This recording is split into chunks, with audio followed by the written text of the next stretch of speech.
Welcome back, and thank you for joining A Shark's Perspective, the podcast with subject matter experts in marketing. When you think of digital transformation, is your brand a disruptor or being disrupted? Is your leadership exhibiting digitality and creating a culture to embrace the right kind of new technology? Are you prepared with how AI will impact your business and its processes? Mentor Dahl is the co-author of the award-winning Futureproof, How to Get Your Business Ready for the Next Disruption. And he's a subject matter expert in new technology and brand marketing. And on this episode, we'll discuss digital transformation, disruption, and how changes in marketing and technology will affect your future. So let's listen to a futurist and a current shark on this episode of A Shark's Perspective.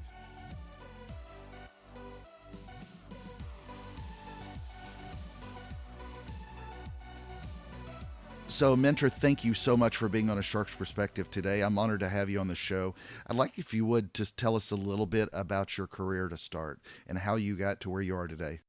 Well, many thanks for having me on the show. I can say that my career is one long, rambling experience. If I had to put a narrative to it, it would be that I've always wanted to tell stories. But I graduated from university with a literature degree, trilingual literature. I worked in an investment bank. Then I bought a slug of a company doing a travel agency for musicians. Then I worked in a zoo and an aquarium. I wrote a book, a novel, and taught tennis. And then I went to business school. And from there, I went to work for L'Oreal for 16 years. Ended up running one of their brands worldwide, Canada for 3 years. And then I was on their executive committee. And final dose of my career path has been running out, set up on my own to talk about and I hope promote digital transformation and great branding. Well, so let's talk about let's dive into the book a bit, and it's a fantastic read. What inspired you to write Futureproof? How to get your business ready for the next disruption? Well, first of all, I co-wrote it with my Right. co-author Caleb Storkey, and we conspired because we basically feel that a lot of businesses are, of course, looking after trying to progress and improve, but a lot of them are really going about it the wrong way. And so what Caleb and I wanted to bring was his perspective more as a down-to-earth entrepreneur, and my perspective as an executive from big business, and concoct together in that sort of cocktail what are the things that businesses need to be doing in order to better take hold of all these digital devices, platforms, and so on. So that was where it came from, and both Caleb and I feel very strongly about also making the world a better place. So ultimately, we want businesses to know how to take on board these new technologies, drive the businesses, and be very successful, and at the same time consider how we can do more for this earth on which we are. So whether it's the Airbnb of this or the Uber of that, a lot of companies are making the claim today that they are, in fact, disruptors. In any field, and I believe that you quoted that nearly 3/4 of the 100 million businesses fail within the first 3 years that start every year. Why is it important for a business today to be considered a disruptor? Well, actually, so I don't think that every company needs to be a disruptor. Mm-hmm. Certainly, a lot of companies have been around for a long time. And if you focus on them, being a disruptor, especially if they're large, may be inconceivable. So it's more about surviving the disruption from others. So for those who want to be a disruptor, you have to be prepared to be going against traffic, if you will. And that may not be a popular thing. It certainly won't be an easy thing. We're talking about being Uberized. The way I describe being Uberized is taking out the layers and installing trust. And if you want to do that, that's a different kind of mindset than necessarily just going out and make the next best scalable business. So I think that disruption is as much about the internal processes of your company as much as it is about what you're trying to provide to the marketplace. So sometimes you might be selling a normal widget, but what's disrupted is the way you recruit. What's disrupted is the way you manage and you do your daily business. So disruption comes in many forms. And so I want to steer away from just having the new next disruptive product or service and think about disruption in a much broader way. So, in the discussion in the book, you talk about the three core mindsets and the 12 disruptive technologies that you must have in today's age to help you grow your business and see success and get ready for the next disruption. Talk a little bit at a high level about each of those without going into too much detail. I'm going to encourage everybody to read the book themselves, but talk a little bit about the high level about how you came to those mindsets, how you came to those forms of All technology. right, so let's talk about the technologies first. And the truth is, Caleb and I, over many glasses of whiskey, discussed and confronted whether these were the 12 or not. We came up with this number, which, just like strategy, is all about choice. And we could have included a passage on drones or virtual reality, but we chose not to. And there's some specific reasons to that. So broadly speaking, what we were trying to do was find those technologies which are and will be the top of mind for the largest number of companies. Naturally, we can't really paint the picture for everybody in a specific manner. One of the key elements, though, to these new technologies is that a lot of them are really older technologies. And it's really about reviewing the way that they're being used and having a new attitude to the way they are being implemented. So, for example, the mobile or the internet, these have been around for Yonkers ages for some already. And so actually it's about figuring out a new path towards using them. Secondly, none of these technologies exist in isolation. So the real key thought to all 12 is to think about which cocktail of technologies you want to use to better serve your strategic purpose, which inevitably leads me, A, to figure out what is your strategic purpose. And very often that's not clear, which is why, one of the big reasons why nearly 80% of companies undergoing digital transformation fail in their programs. They fail because they don't know where to start. They don't know why they're doing what they're doing, or at least why they're bringing in these new technologies. And then the second point is that it's about mindsets. So it's really not so much the technology, it's why you're using them. And if you are thinking it's just going to be easy to implement, then you would think again, because it's really a lot about cultural change. Inevitably, when you try to instill digitality into your organization, especially if you come from a legacy sort of analog business, it inevitably pulls the thread from the rug or the sweater, if you will. Mm-hmm. And the danger is it'll all come unraveled because being digital inevitably requires you to be more focused on the customer. And the end conclusion of wanting to be more customer centric is actually to have a more employee centric organization. And as Stan Phelps always says, the only way to have true employee engagement is to have purpose, which is why our first chapter is about meaningfulness, about inserting purpose Mm-hmm. and meaningfulness into your organization. And that's the key to help you get through the struggles and the hassles of change. So, in the book, you wrote that it's essential for startup entrepreneurs to be aware of the transformational areas of technological change. So, when you particularly look at that force, is there any one that's overly more important to focus on? And the reason I say that is just like you just referenced. I mean, a lot of the topics you talk about are very high level. You could easily spend a lot of you could dive in heavily and spend too much time on AI or blockchain or the web or big data. I mean, any one of the 12, you could find yourself, as you talked about, pulling that thread forward. Is it more important that you find that people dive into one or that you've seen from maybe historical perspective, and how does someone keep from diving too far? Okay, great question. So, Kenneth, if you want the sort of out of the box, as in just packaged answer, it's AI. I don't believe Mm-hmm. that there's any industry, any company that will not have either an impact or a role for AI in their organization. Agreed. That said, the key component is to think, what business are you in? Why are you in that business? And then to consider which technologies you can use to suit that strategic initiative or purpose. And the real issue is, I mean, every company in one industry has a specificity to it. If it doesn't, it's in trouble. And so the idea is, consider how you're going to use these technologies to strengthen your value add. And so AI, for example, sure, but maybe you need to use AI towards a customer interface. Maybe you need to use AI in the way you do manufacturing. Maybe you need to use AI in the way you recruit.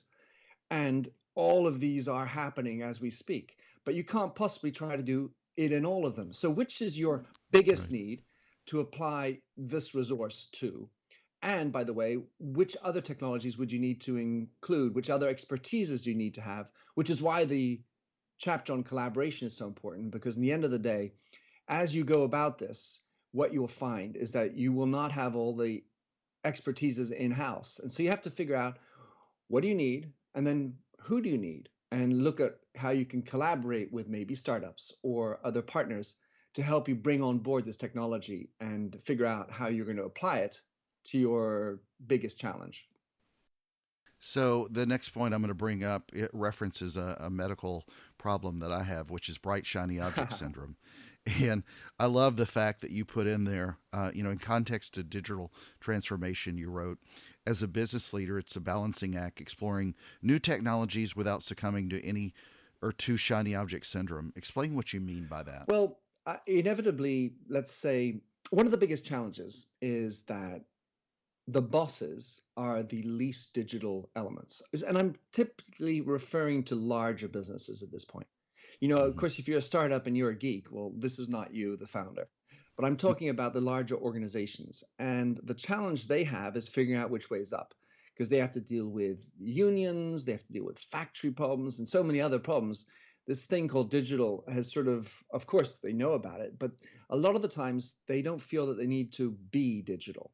So they sort of read about it, and they might hear it from their son or daughter, or read an article in Wired, or maybe the front page of the Wall Street Journal.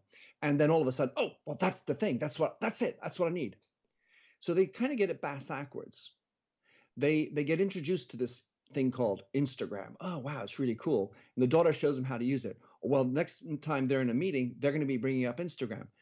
But it really Hmm. ought not to be that way around. It's like, so what is my problem? And then which technologies can I go? And then, so that the shiny object syndrome is a little bit along the ways that technologies are becoming mediatized.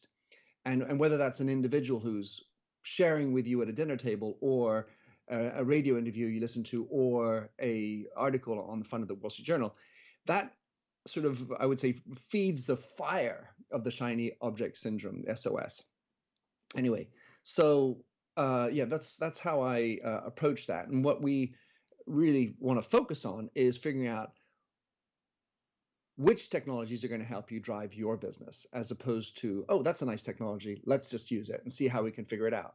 If I said, well, let's just use AI, well, you can do it for everything. Just like mobile has an impact on everything, just like internet Hmm. has an opportunity to impact everything. So when you're consulting businesses and they're looking at, either implementing these types of technology changes for digital transformation, or they're looking at a bright shiny object, are you generally seeing them where they've already made the decision and need some affirmation, or do they generally bring you on early in the process? And I ask because I've seen a lot of companies over my years bring in the new Martech stack, the new bright shiny object, and they've already gotten down the road with starting it and trying to implement it, and then they want to feel better about that purchase or move and help the rest of the company move forward. Or are you really seeing people do a lot better planning ahead of time with the people at the C level that you're speaking to regularly? Well, Kenneth, let's say that the answer is that depends. Naturally, we're in a place in time. We're in 2018, And obviously no company can have possibly gone around without figuring out that there are things like social Hmm. media and so on. So the nuance is how far along the path are they? And s- everybody's sort of wanting to do digital. A lot of companies are on digital transformation programs. A lot of companies are saying, well, we need to be customer centric. And the issue, or the way I go about it, is really trying to figure out each company's problem. So there's no cookie cutter approach to it. Inevitably, though, my I will look at the internal culture of the company. I'll also want to look at what is the brand saying and what is its purpose, and to try to find a way to increase meaningfulness within the organization. And the last piece, Kenneth, that I always look at is to what extent is the leadership digital? And what I mean by that Hmm. is to what extent are they exhibiting digitality, which means, are they on LinkedIn and are they participating? Are they showing that they can be generous with other people's shared articles and liking them without feeling like, oh, that's an embarrassment. If I say I like that, maybe other people will see that I'm reading this, and getting into some sort of rabbit hole of negativity.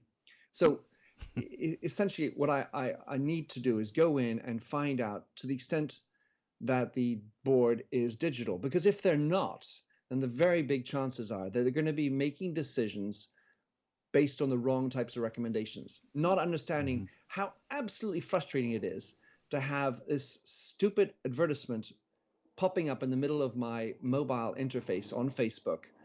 And yeah, sure, 1.5% of people click through and might generate a certain amount of revenues. But you've just pissed off 98.5% Hmm. of people. And if you don't realize that and you aren't on Facebook yourself, then it's very likely that you're going to start making wrong types of decisions. I say that's very anecdotal, but it really does spread to all the other technologies too. Couldn't agree more. So, if you had to look deep within your own crystal ball right now, what do you think is the next disruption? All right, so the answer to that is it inevitably depends on your industry, because some industries are less prone to certain types of technologies or needs for them. If I, the way I think of it actually is more like the step up. We're now at a point where technologies are colluding to create fantastically new ways of being used. So, for example, genomics. Is it going to be the next disruption for everybody?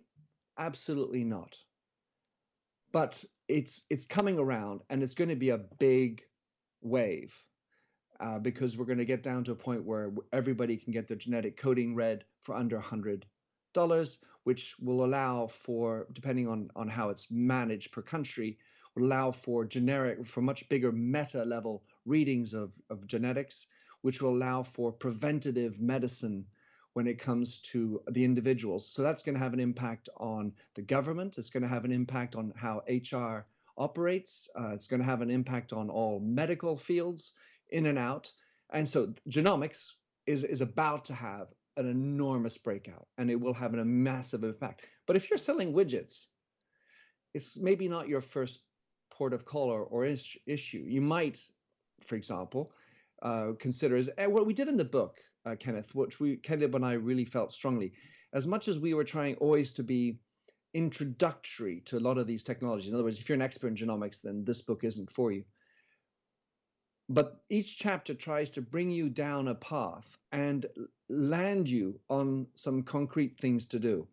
So if you have not really spent any time on genomics, you can get a feel for it. And then at the end, we provided things that you should or could be doing in your for you. And it starts with this pie model, which is personal, internal, and external.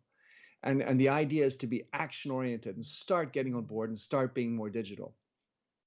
So, but before we leave this discussion, tell people, if you will, a little bit about a different type of book that you wrote that I'm looking forward to reading, about a World War II story. It's called The Last Ring Home, a POW's lasting legacy of courage, love, and honor. You also produced an award-winning documentary film about the story. Tell us a little bit about that. Well, thanks for asking, Kenneth, because this is my deepest, longest passion project. It started Hmm. in 1991 out of the blue by mistake when I was running this travel agency for musicians. So it's a story about the man after whom I was named, but who had been killed 30 years before I was born, or actually, it's not true, 20 years before I was born, in the Second World War. And so it's talking about my grandfather. And if so, on the meta level, this is my most wonderful experiment in storytelling. I've been telling this story now on stages, on film, in poetry, in infographics, of course, in books, audio versions. So I've done this story actually, I've calculated in something like 16 different ways and using 8 different media. So that's the sort of a meta level for anyone who's in business and the enjoyment of exploring a story according to the different formats and platforms. The story itself is about putting back some stronger values and purpose in our daily lives. As we run around trying to make ends meet and getting business in, it's important to be able to manage that little hassles of life. You know, if I were to say I interviewed 130 veterans of the Second World War as I wrote this book and the film. And I can tell you, A, that they had another vision of values and what's important in life. And most of them, of course, didn't really want to share a lot because that's the kind of stiff upper lip that they had. But it also made me, and it makes me constantly aware that it's not the color of my, if I had a car, the color of my BMW that matters, or the dent that might have come around. Yeah, that's a hassle, lots of hassles, but let's focus on what's important. So the book has this, my purpose is to say thanks to the folks who gave us the amazing life that we have today. And we shouldn't forget that. Secondly, it's to hopefully install some desire to refocus on love, courage, and honor. And thirdly, Kenneth, amongst men, it's also about our understanding of the intergenerational gaps and allowing for us to have a space where we can get closer to our parents, father, grandfather, grandmother too, because she's an important part of this book, and even giving permission for us to have more emotion. Mentor, thank you again. I'm honored to have you on the show. I'm most appreciative of everything you've helped us look at today. Where do people find out more about you, your blogs, your podcasts? I encourage everybody to go read both of these books. Find it on Amazon or Barnes and Noble. But tell us a little bit where people find out more about you. Yeah, and by the way, Kenneth, there is a thread. I mean, despite the fact that one is, you know, a biography and the other one is a business book, there is a thread, and this is this idea of injecting values into our life. I'm writing a third book, and I'm going to be doing the same thing. And just for the record, it's funny. I've sort of come up with a narrative, which is that the first book, The Lost Ring Home, is about my past. Futureproof, in red, by the way. The first one was in blue. Futureproof, it's about the future, but the new one is about being present. And I guess I'm thinking the cover has to be white somehow. But anyway, so as far as finding more material about me, I blog on my eponymous site minterdial.com, and I have a podcast that I've been running for 10 years, which you can find on the resources there, but that's also on all the general podcasting platforms. And otherwise, I enjoy Twitter, and so I'm always out there on mdial. And of course, I've explored pretty much every other social media platform, whether it's vContact or Line or WeChat. So you can find me whatever your pleasure is. Great. Thank you, Mentor, for being on A Shark's Perspective. It's my pleasure. Hopefully, we get a chance to swim the sharks myself. Yes.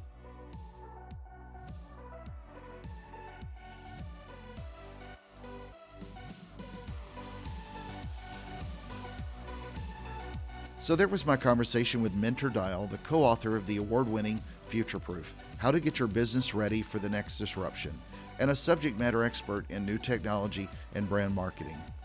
Let's take a look at 3 key takeaways from that conversation. First, not every company needs to be a disruptor. It's more about surviving disruption from others. For disruptors, it's making tough decisions and going against the traffic. It's about taking out the layers and installing trust, and that's a different kind of mindset.